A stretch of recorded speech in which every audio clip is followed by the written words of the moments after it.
नमस्कार, हमारे छत्तीसगढ़ देख रहे हैं आप। मैं हूं आपके साथ प्रशांत कटारे। खबरों का रुख करेंगे। छत्तीसगढ़ के 80 से अधिक कर्मचारी संगठनों ने एकजुट होकर हड़ताल का आह्वान किया है, जिसके चलते प्रदेश भर के सरकारी दफ्तरों और स्कूलों में 25 जुलाई से लेकर 29 जुलाई तक कामकाज ठप रहने की आशंका है।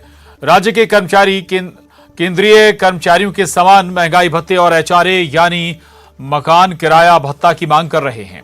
अभी केंद्र सरकार के कर्मचारियों को 34% महंगाई भत्ता दिया जाता है। कर्मचारियों की इस हड़ताल के कारण कई जरूरी कार्य बाधित हो सकते हैं। वहीं हड़ताल का असर पूरे छत्तीसगढ़ में दिखाई दे रहा है। मंत्रालय से लेकर कलेक्ट्रेट, सभी सरकारी दफ्तर, स्कूल तक में ताले लटके दिख रहे हैं। वहीं अस्पताल में भी आने वाले मरीजों को भी परेशानियों का सामना करना पड़ रहा है। नया रायपुर में भी कर्मचारी संगठन हड़ताल पर हैं, जहां कर्मचारियों ने जमकर नारेबाजी की। अधिकारी कर्मचारी फेडरेशन के बैनर तले कमल बंद आंदोलन किया जा रहा है, जिसका असर नवा रायपुर से सभी सरकारी दफ्तरों पर भी दिख रहा है।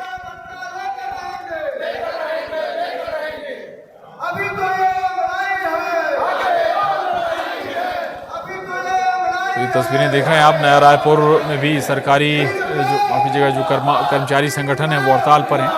कर्मचारियों ने जमकर नारेबाजी की। अधिकारी कर्मचारी फेडरेशन के बैनर तले कलम बंद आंदोलन किया जा रहा है, जिसका असर नवा रायपुर से सभी सरकारी दफ्तरों में देखने को मिल रहा है।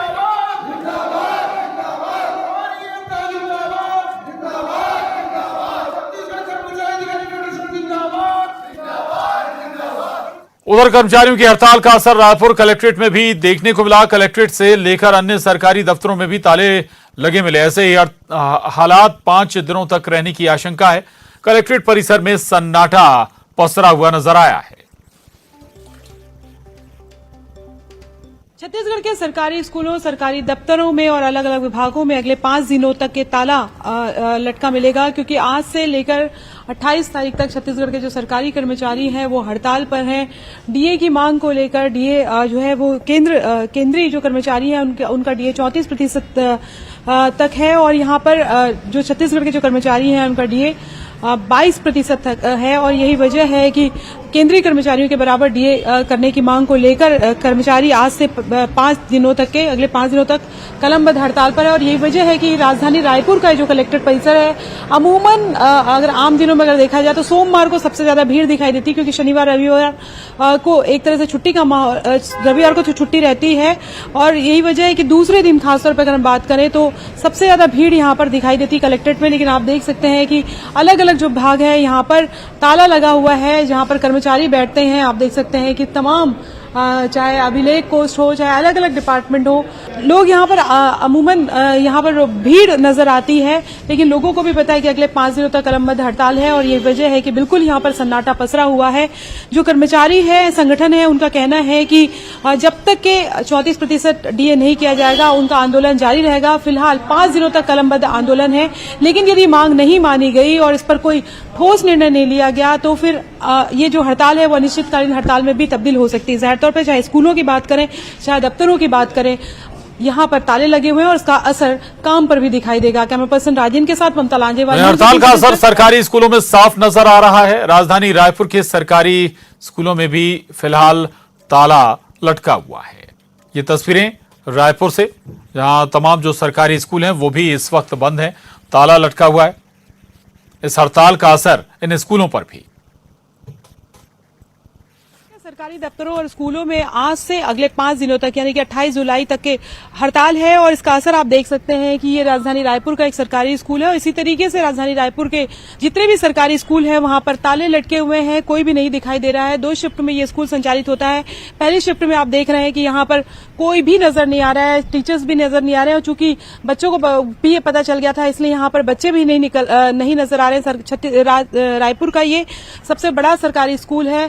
कलमबद्ध हड़ताल पर टीचर्स हैं 25 से लेकर 28 जुलाई तक वो हड़ताल पर रहेंगे और इनका कहना है कि डीए जो है वो केंद्रीय कर्मचारियों और मध्य प्रदेश के कर्मचारियों की तरह मिले। अभी छत्तीसगढ़ सरकार 22% डीए देती है, लेकिन वहां पर केंद्रीय कर्मचारी को 34% डीए दिया जाता है। इसको लेकर लगातार वो मांग करते रहे हैं, लेकिन अब मांग नहीं पूरी हुई है। ऐसे में 5 दिनों तक कलमबंद हड़ताल है, उसके बाद अनिश्चितकालीन हड़ताल पर चले जाएंगे। जाहिर तौर पर अगले 5 दिनों तक स्कूल में ताले लटके रहेंगे। इसका असर पढ़ाई पर भी होगा और मध्याह्न भोजन भी नहीं मिलेगा। कैमरा पर्सन इमरान के साथ ममता लांजेवार, न्यूज 18 छत्तीसगढ़, रायपुर।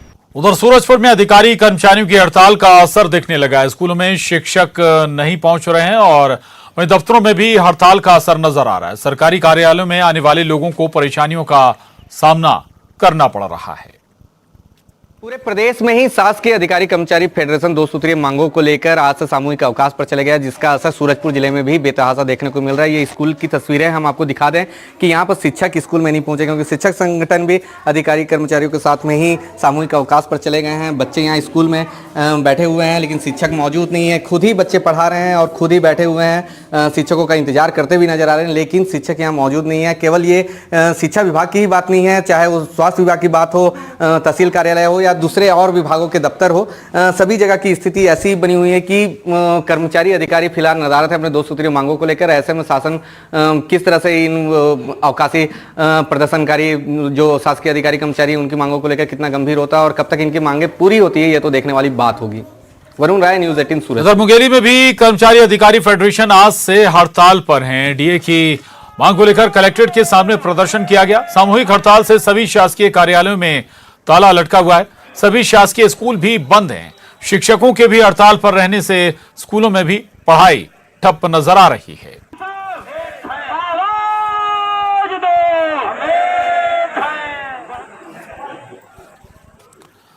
और उधर बलौदा बाजार में भी अधिकारी कर्मचारियों की हड़ताल शुरू हो गई है। हड़ताल के चलते कलेक्ट्रेट ऑफिस के चक्कर काटते लोग नजर आ रहे हैं। आज से पूरे 1 सप्ताह के लिए सरकारी दफ्तर बंद रहेंगे। डीए और महंगाई भत्ता को लेकर कर्मचारी आंदोलन कर रहे हैं।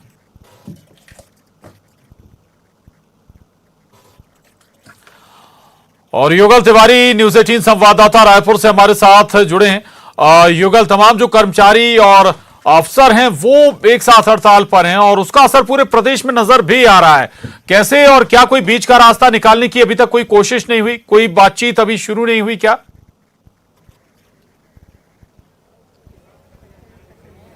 देखिए प्रसाद, पूरे प्रदेश भर के 4.5 लाख से अधिक कर्मचारी अधिकारी आंदोलन पर है। हम सीधे उन्हीं से ही बात करेंगे, आखिर उनकी मांगे क्या है।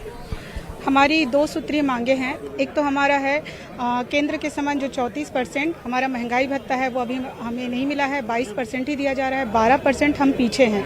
और एक तो हमें है जो हमारा गृह भाड़ा भत्ता, जो अभी भी हमें 6वें वेतनमान के तहत ही दिया जा रहा है और अभी हम 7वें वेतनमान में, जिससे हमें हमारा एरियस नहीं दिया जा रहा है और हम 4,000 से 40,000 तक के पीछे चल रहे हैं। ये बताएंगे कि जिस तरह से आंदोलन हो रहा है, क्या अधिकारी कोई संपर्क नहीं किए? पूरे शासकीय विभागों में ताला लगा हुआ है।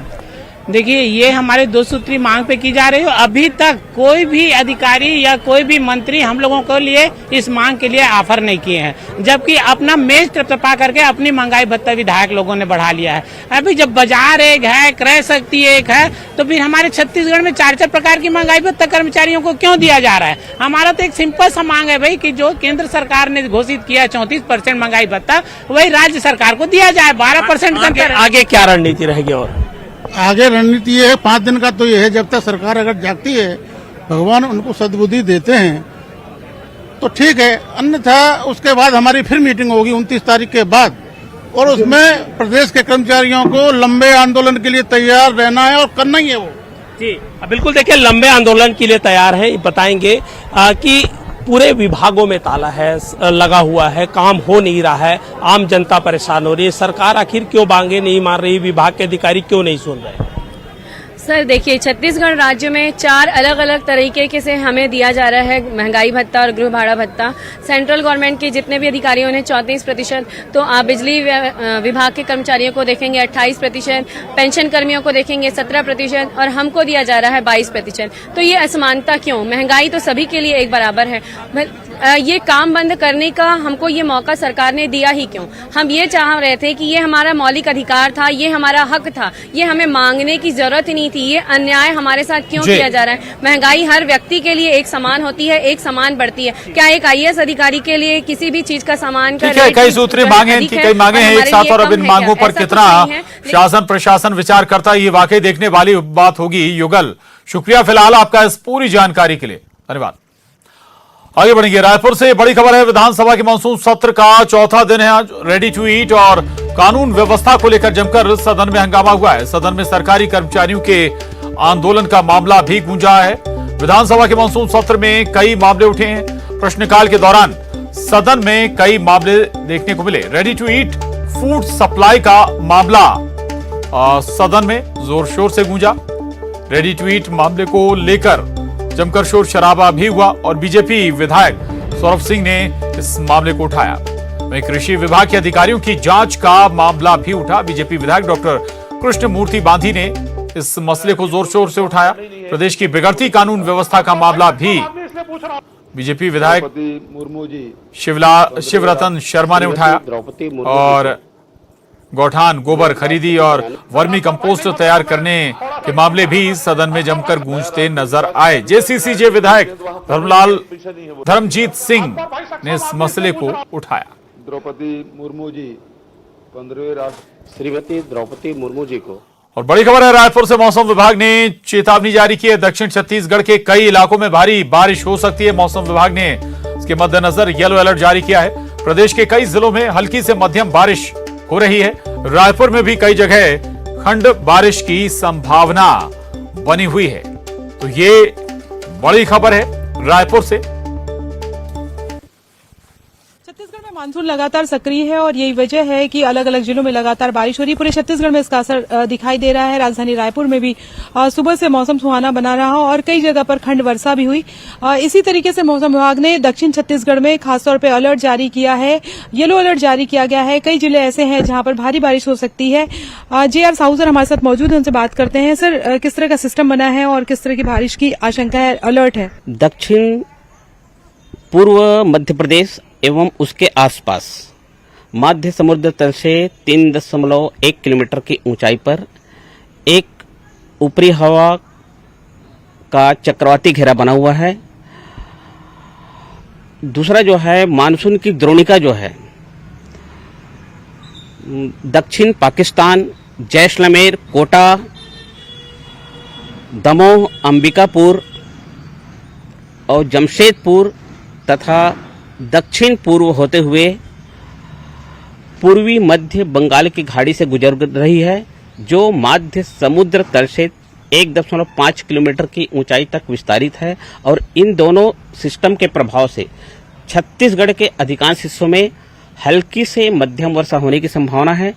साथ ही छत्तीसगढ़ के दक्षिण क्षेत्र में अर्थात बस्तर वाले एरिया में 1-2 स्थानों पर गरज चमक और वज्रपात के साथ भारी वर्षा होने की संभावना व्यक्त की जा रही है। जाहिर तौर पर अभी बारिश से राहत नहीं मिलेगी और खासतौर पर अगर बात करें तो दक्षिण छत्तीसगढ़ में एक बार फिर से नदी नाले उफान पर होंगे और जरूरी ये है कि बारिश में लोग आसपास पिकनिक मनाने भी जाते हैं, तो ऐसी जगह से सावधानी बरतें। कैमरा पर्सन राजेंद्र के साथ ममता लांजेवार, न्यूज 18 छत्तीसगढ़, रायपुर। कांकेर से बड़ी खबर है, कांकेर के पखांजूर इलाके में भारी बारिश हुई है और अंजाड़ी नाला पर पानी उफान पर होने से दर्जनों गांव टापू में तब्दील हो गए। नाला उफान पर आने से कई गांव संपर्क से कट गए हैं। मुख्यालय से नाला पार कर रहा एक ट्रैक्टर भी इसमें फंस गया। ये तस्वीरें देख रहे हैं आप। ये तस्वीरें कांकेर से सामने आई हैं। कांकेर के पखांजूर इलाके में जोरदार बारिश का असर ये रहा कि न केवल आवाजाही बंद हो गई बल्कि जबकि एक ट्रैक्टर भी रास्ता पार करने के दौरान फंस गया बहाव के बीच में। इसके बाद दूसरे ट्रैक्टर से खींचकर इसे बाहर निकाला गया। ये देख रहे हैं आप तस्वीरें। अंजाड़ी नाला दरअसल उफान पर आ गया लगातार हो रही बारिश के बाद। इसके बाद बमुश्किल एक ट्रैक्टर जो इस बहाव में फंस गया था उसे दूसरे ट्रैक्टर की मदद से खींचकर बाहर निकाला गया है। ट्रैक्टर में फंसे लोगों को भी रेस्क्यू किया गया है ट्रैक्टर के साथ। तो दरअसल छत्तीसगढ़ के ज्यादातर जिलों में बारिश का अलर्ट भी है और तेज बारिश का अलर्ट है। इसके मद्देनजर लोगों से अपील भी की जा रही है कि लोग अपनी जान जोखिम में ना डालें, किसी भी तरह के हादसे को न्योता ना दें। ये तस्वीर जरूर सामने आई जहां एक ट्रैक्टर बीच बहाव में फंस गया। आखिरकार मशक्कत के बाद उसे सुरक्षित बाहर निकाला गया।